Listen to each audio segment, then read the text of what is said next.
Hello student, मैं दुर्गेश वर्मा आपको मेरे YouTube channel biology classes bye Durgesh sir में आपका स्वागत करता हूं। बच्चों, आज हम लोग क्लास 12th का जो लेसन चल रहा है आप लोग का हेल्थ एंड डिजीज, उसमें आज एक नया टॉपिक स्टडी करेंगे। और आज का जो हम लोग का टॉपिक है बच्चों, वो है एलर्जीज। आप लोग अपने बुक में देख सकते हैं, एलर्जीज टॉपिक को मैं आज बताने जा रहा हूं। इससे पहले मैंने अपने प्रीवियस वीडियो में आप लोग को वैक्सीनेशन एंड इम्यूनाइजेशन टॉपिक को बताया है। मैं आशा करता हूं कि आपको मेरे बताए हुए वीडियो में जो भी कंसेप्ट है, जो भी टॉपिक है, वो आप लोग को क्लियर हो गए होंगे। अगर आपको डाउट हो तो आप मुझसे डाउट पूछ सकते हैं, मैं आपके डाउट को क्लियर कर दूंगा। तो चलिए आज के टॉपिक को स्टार्ट करें। और आज का हम लोग का टॉपिक जो है वो है एलर्जीज। ये एलर्जीज होता क्या है, एलर्जी के केसेस में क्या होता है हम लोग के साथ, चलिए उसको समझेंगे। तो आज का जो हम लोग का टॉपिक है वो मैंने अभी आपको बताया है, एलर्जीज।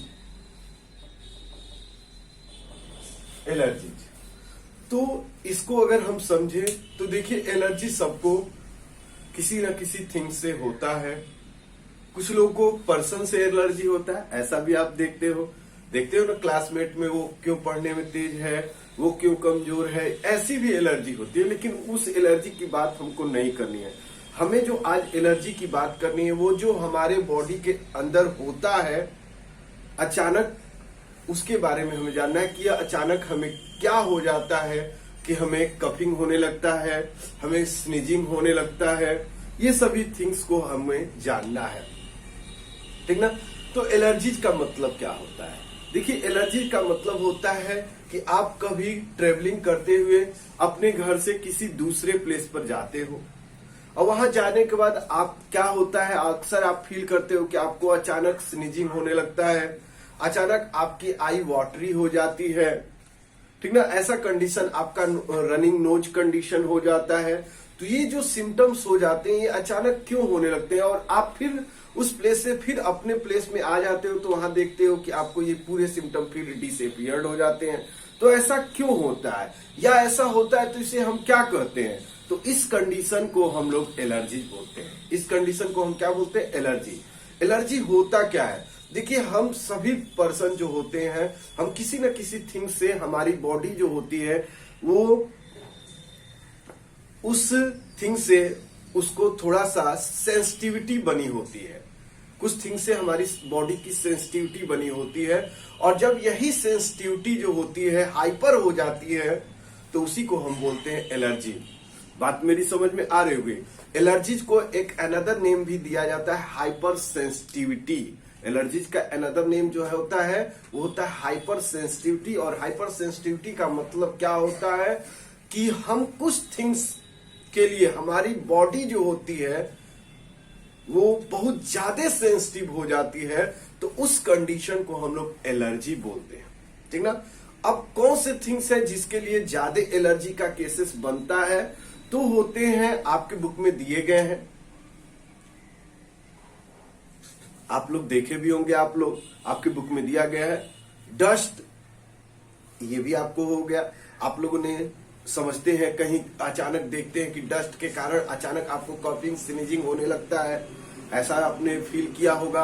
इसके बाद mites, dust with mites, dust भी होता है साथ में माइट्स भी होते हैं। जैसे में आप लोगों ने ऐसा आपने देखा होगा कि बहुत जगहों पर आप जब जाते हैं तो डस्ट के साथ जो माइट्स का मतलब एक स्मॉल टाइप के ऑर्गेनिजम्स होते हैं, जो आपके बॉडी पर जैसे ही आकर आपके बॉडी पर अटैक कर जाते हैं, तो आपके बॉडी पर रेडनेस हो जाता है, रेड कलर के पैचेज होने लगते हैं। आप जरूर इसको देखिएगा, आप लोग एक बार गूगल पर सर्च करके देखिएगा माइट्स के बारे में, तो आपको समझ में आएगा कि सर क्या बता रहे हैं, ठीक ना।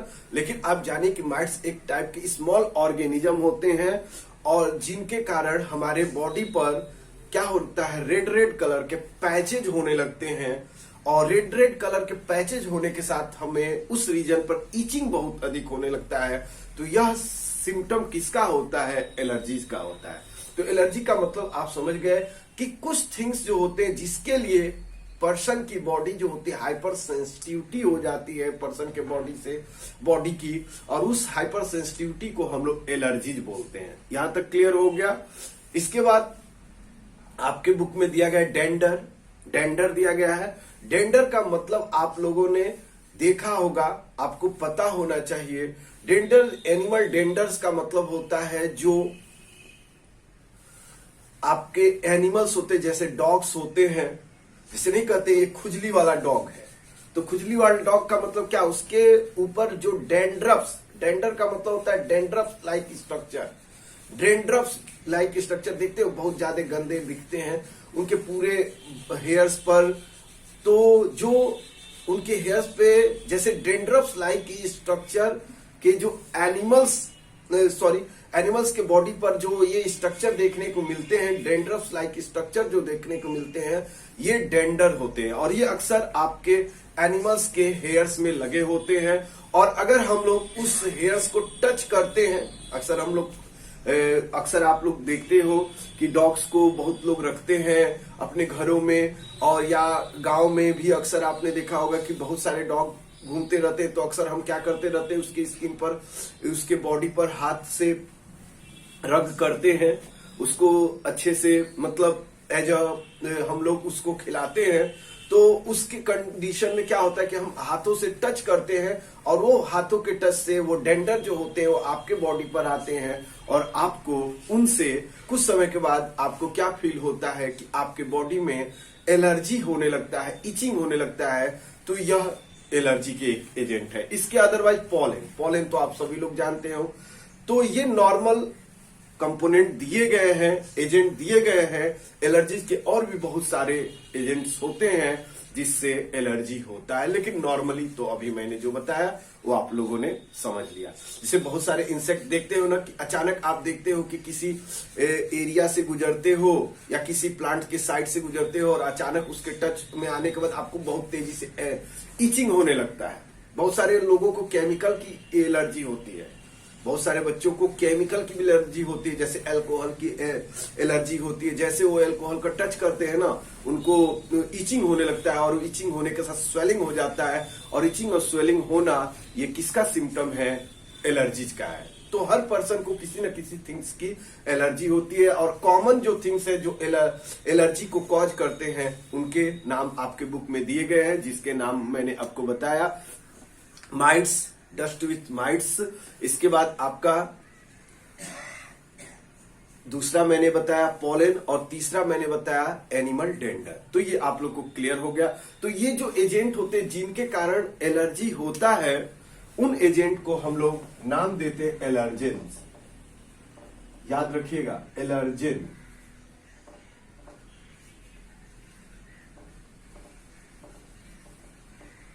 एलर्जेंस जिनके कारण एलर्जी कॉज होता है उनको हम एलर्जेंस बोलते हैं, ठीक ना। ये आप लोग याद रखिएगा। कोई डाउट होगा तो मुझसे आप लोग जरूर पूछिएगा। तो एलर्जीज क्या है, तो एलर्जी मैंने अभी आपको बताया एलर्जी के बारे में। अब एलर्जेंस क्या होते हैं, तो एलर्जेंस एजेंट होते हैं जिनके कारण एलर्जीज होता है। अब एलर्जी के केस में आपके बॉडी में क्या होता है कि आपको इचिंग होने लगता है, स्वेलिंग हो जाता है। तो उस टाइम आपके बॉडी के अंदर एक सेल होती है जिसका नाम आप सबको पता होगा, बायोलॉजी वाले स्टूडेंट हो तो, मास्ट सेल। आप लोगों ने पढ़ा होगा, आपके बॉडी के अंदर एक टाइप की सेल होती है मास्ट सेल, और यह मास्ट सेल जो होती है इससे कुछ केमिकल रिलीज होते हैं जिनके नाम दिए गए हैं आपके हिस्टामिन,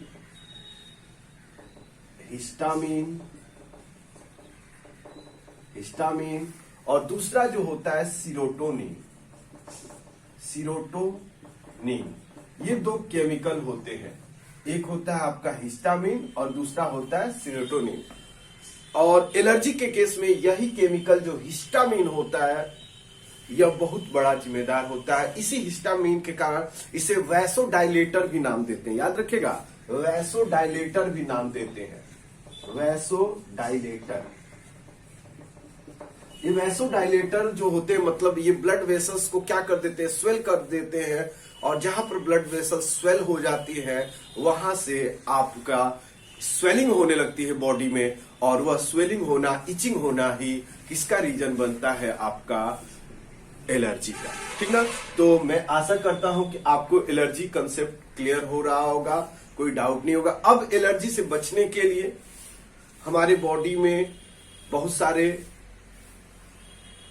कंपोनेंट से बचाने के लिए हमारे बॉडी में कुछ कंपोनेंट, कुछ केमिकल्स हम यूज करते हैं जो एलर्जी से हमें बचाते हैं। उन केमिकल को हम नाम देंगे, आपकी बुक में दिए भी गए हैं। उनका नाम है एंटीहिस्टामिन। याद रखिएगा, एंटीहिस्टामिन। एंटीहिस्टामिन क्या है? तो यह एक टाइप के केमिकल्स होते हैं जिसका हम यूज करते हैं किस केस में? एलर्जी के केस में। जब एलर्जी किसी पर्सन को होता है तो एलर्जी से उसको प्रिवेंट करने के लिए जो केमिकल, जो मेडिसिन्स दिए जाते हैं वो होते हैं आपके एंटीहिस्टामिन। तो एंटीहिस्टामिन क्या होता है? तो एक केमिकल होता है जो एलर्जी से प्रिवेंट करने के लिए यूज किया जाता है। दूसरा जो आपके बुक में दिया भी गया है, दूसरा जो है बच्चों वो है एड्रेनलिन। एड्रेनलिन, एड्रेनलिन का नाम आपने सुना होगा। या एड्रेनलिन जो होता है आपका यूज होता है, अक्सर आपने देखा होगा जो अस्थमा के पेशेंट होते हैं, जब उनको बहुत ज्यादा कफिंग होने लगता है, बहुत ज्यादा कफिंग के साथ उनका जो ब्रीदिंग रेट जो होता है वो बढ़ जाता है, तो आपने देखा होगा इनहेलर का यूज किया जाता है। वो इनहेलर में क्या होता है? तो एड्रेनलिन होते हैं, और ये एड्रेनलिन क्या करते हैं कि ये तुरंत ही आपके लंग्स के रीजन को थोड़े से एक्सटेंड करा देते हैं और आपके ब्रीथ रेट को स्लो करा देते हैं। तो स्लो कराने में हेल्प कौन करता है? तो आपका एड्रेनलिन। एंटीहिस्टामिन क्या करता है? अभी मैंने बताया कि इचिंग से प्रिवेंट करेगा और साथ में स्वेलिंग में भी हेल्प, स्वेलिंग को रोकने में भी हेल्प करेगा। इसके साथ एक और कंपोनेंट दिया गया है बच्चों, स्टेरॉइड्स। ये 3 कंपोनेंट यूज किए जाते हैं टू प्रिवेंट एलर्जी। तो ये आपका टॉपिक है, आपका एलर्जी। अब बताया जा रहा है, एक बार इसको मैं रिवाइज कर दूं, इसके बाद आगे मैं और थोड़ा सा बता दूंगा आपको एलर्जीज क्या होता है। तो एलर्जी का मतलब मैंने बताया कि एलर्जी जो है यह एक टाइप की हाइपर सेंसिटिविटी होती है। एलर्जी को हम लोग, मैंने बोला ही आप लोग को, हाइपर सेंसिटिविटी होती है।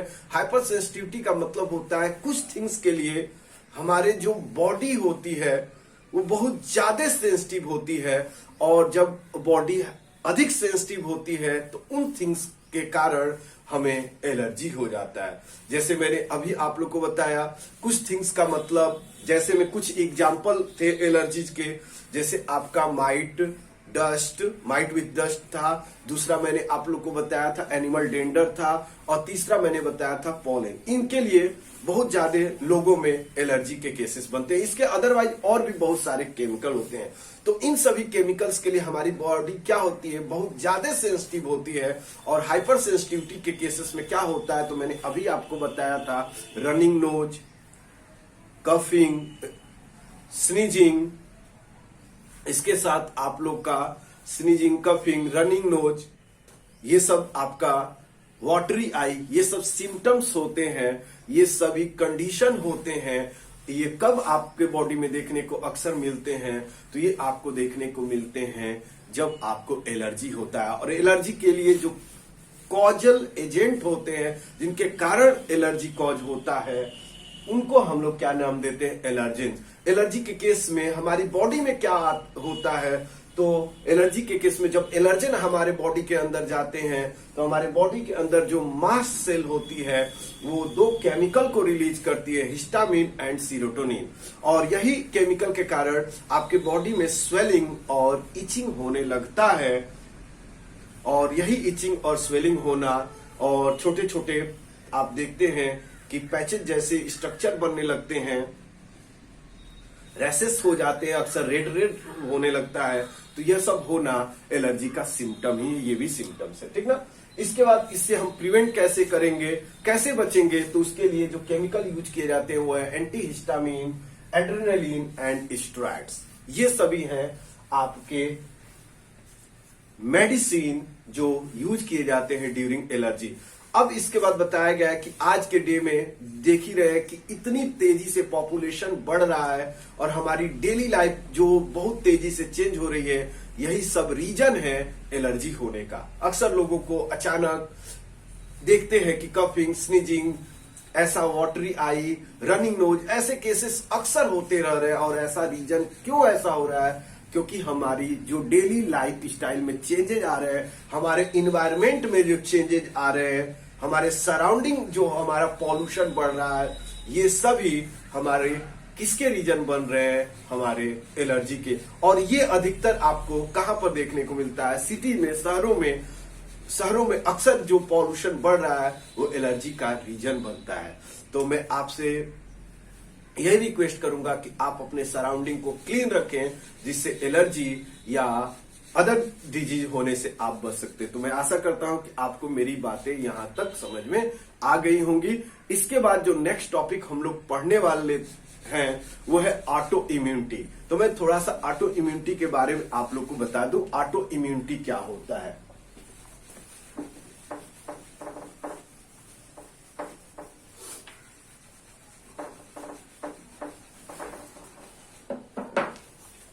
ऑटो इम्यूनिटी को आप लोग जान लीजिए।